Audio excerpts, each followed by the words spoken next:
para que eu possa trazer uma consciência para toda a audiência que está nos ouvindo sobre quem é o Douglas, eu preciso contar a história do primeiro paciente do Douglas. O primeiro paciente do Douglas, ele chega no consultório, eh, tendo uma média aí de 29 para 30 anos de idade, mais ou menos. Deixa eu só entender, quando você saiu de Porto Alegre para vir para São Paulo, você já veio, trabalhando com neurolinguística, essas coisas, atendendo, porque você é psicólogo? Isso, eu vou contar essa história e vai fazer muito sentido para vocês Tá. entenderem. É bem curioso. Vou contar essa história de quando que foi que eu conheci a psicologia e quando que foi que tudo isso começou. A partir desse paciente que chegou no meu consultório com 29 anos de idade, ele vindo com o casamento arrebentado, problemas financeiros, o casamento à beira do divórcio, sendo ele um pastor já há mais de uma década.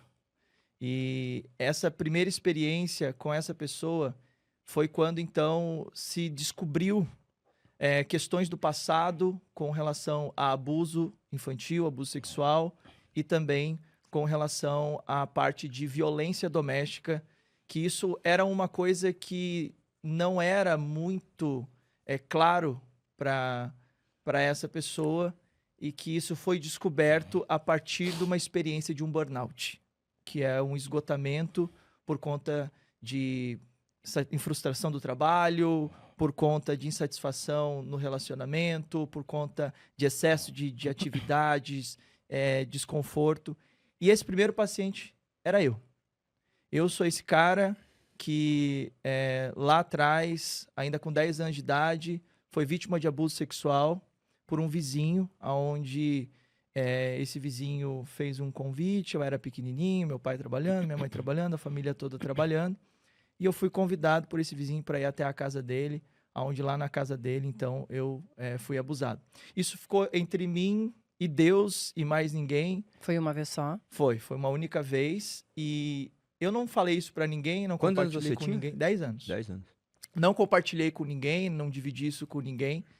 E os anos, eles foram passando e todo aquele que é vítima de abuso sexual, ele começa a ter várias disfunções por conta justamente desse abuso.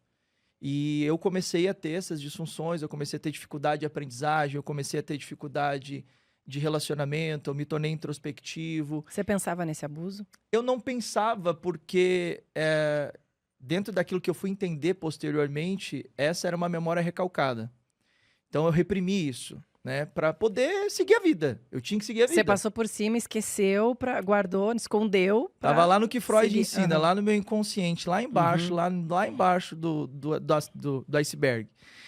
E aí o que aconteceu foi que eu fui vindo, né, os anos de vida e comecei mal na escola, comecei a ter vários problemas com relação a relacionamento, com os colegas na escola, com os professores, não queria estudar. Meu pai, então, numa tentativa de me educar e de me corrigir, ele começou a me prender em casa.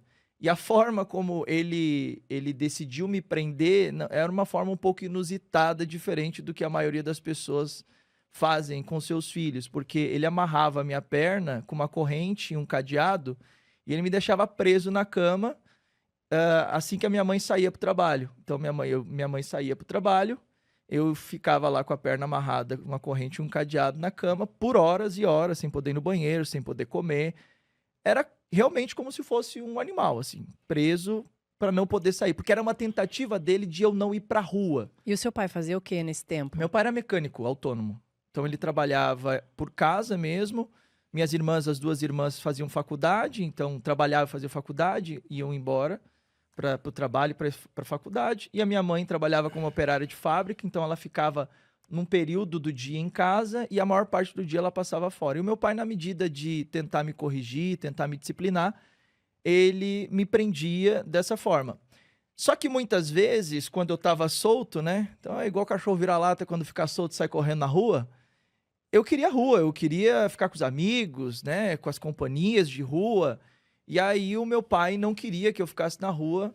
E aí, quando eu chegava em casa, eram quando aconteciam ali as agressões físicas, né? Então ele me batia com pau, me batia com Era uma resposta àquilo que você fornecia também a ele, né? E a Perfeito. única maneira, na medida do conhecimento dele para fazer, Era isso. era isso. Era o que ele tinha, né? Então, assim, As ferramentas que ele possuía em suas meu mãos. pai, isso é muito importante para todas as pessoas que foram vítimas de abuso, que foram vítimas de violência doméstica, porque todas as pessoas que elas têm um comportamento como o comportamento do meu pai ou como o comportamento do abusador, a gente precisa entender que todo o excesso esconde uma falta.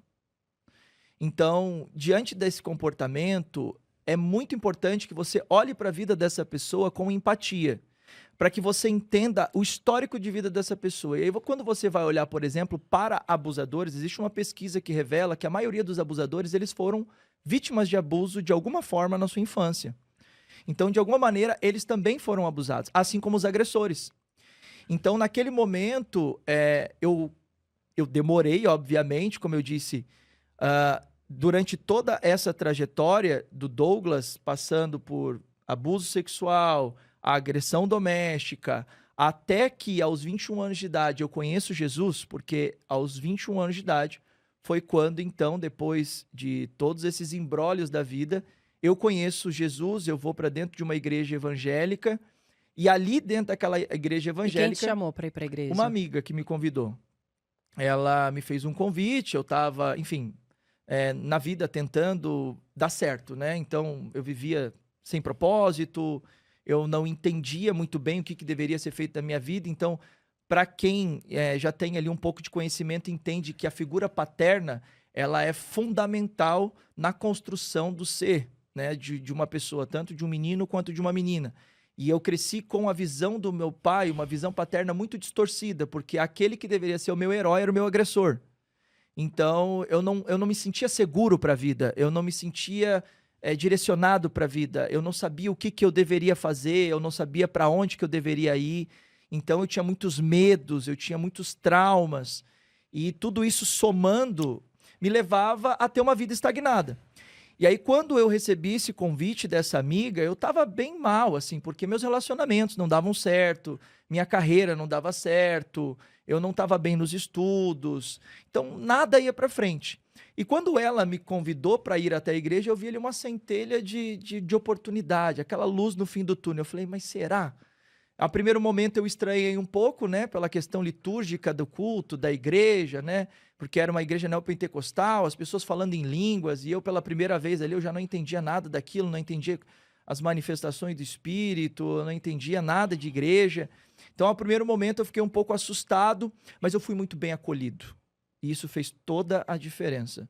Eu fui muito bem acolhido por essas pessoas que me aceitaram do jeito que eu estava. Na época eu bebia, eu fumava, eu, enfim, não tinha nenhum relacionamento sério, eu era uma pessoa sem compromisso, promíscuo na minha vida íntima, nos meus relacionamentos. O que era esse bem acolhido? Bem acolhido foi você bem-vindo aqui. Você é aceito aqui. Porque, veja bem, dentro dessa busca que eu sempre tive com relação a me tornar alguém relevante, por não ter recebido esse acolhimento do meu pai, eu buscava isso fora. Querendo sempre provar que você era bom, que você era suficiente.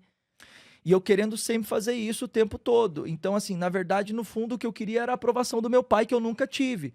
Porque o meu pai sempre me tratou como se eu fosse uma aberração na família. Ah, suas irmãs têm faculdade, suas irmãs são bem-sucedidas, você não é nada, você não estuda, você reprovou 5 anos na 5ª série, você foi expulso da escola, você não quer nada da vida. E aí, obviamente, vou poupar os ouvidos da audiência sobre as palavras que eram mais duras que eu ouvia.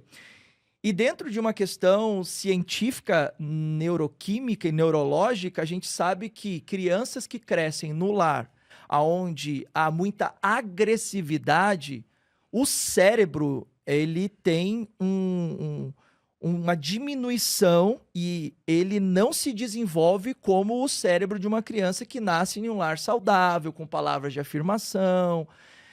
Por exemplo, tem um estudo científico não tão comprovado, mas que faz muito sentido, até com a Bíblia, o que Tiago fala e o que a Bíblia fala, acerca da importância das palavras, que a Bíblia diz que nas palavras há vida e a morte. Masaru Emoto, ele fez uma pesquisa onde, a partir de partículas de moléculas de água, ele realizava alguns tipos de sons, e cada tipo de som, de emissão sonora, as partículas de água, a partir do momento de congeladas, elas adaptavam-se a um formato. E ele percebeu que, dependendo do som, a molécula de água ela tem uma forma. E a pesquisa ela está muito atrelada ao fato de que nós, dentro da construção do nosso corpo, nós temos parte carbono e parte água. Nós somos aí uma média de 70% líquido. Então, nós, diante das palavras que nós recebemos, nós moldamos o nosso comportamento, nós moldamos o nosso caráter, nós moldamos a nossa personalidade. Quem nós acreditamos que podemos ser, o que nós acreditamos que podemos fazer e aquilo que nós acreditamos que podemos ter. E como eu ouvi a vida inteira, quer dizer, a vida inteira, ali o período da minha juventude toda, a minha infância, do meu pai, que eu nunca seria ninguém, que eu nunca conseguiria nada, que eu era uma decepção. Então eu buscava a aprovação, eu buscava acolhimento. Mas sempre com aquele eco, né? Ah, você é uma decepção, Total. né? O diálogo interno, dentro da programação neurolinguística, a gente chama isso de diálogo interno, que é aquela voz que não é uma voz, mas que a gente configura como se fosse uma voz.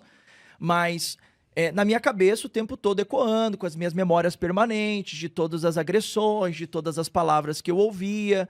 Então eu cresci num lar muito disfuncional, com um pai muito disfuncional, onde eu buscava esse afeto, né? Eu buscava essa força, eu buscava esse carinho, eu buscava essa segurança, esse porto seguro.